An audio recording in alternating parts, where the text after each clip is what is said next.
Which best explains why so few of Gutenberg's Bibles were sold to private individuals? A. Gutenberg wanted to use his talents to help churches and universities. B. Gutenberg's Bible was pretty expensive and most people couldn't read. C. Most Europeans were not religious and did not care about the Bible. Or D. Gutenberg's investors forbade him from selling the Bibles to private individuals.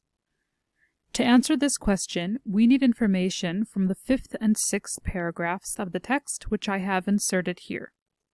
The 6th paragraph tells us that most of the copies from Gutenberg's first batch of Bibles went to monasteries and universities, though one Bible was sold to a wealthy private individual. Copies are known to have sold for 30 florins, about 3 years of wages for a clerk at the time.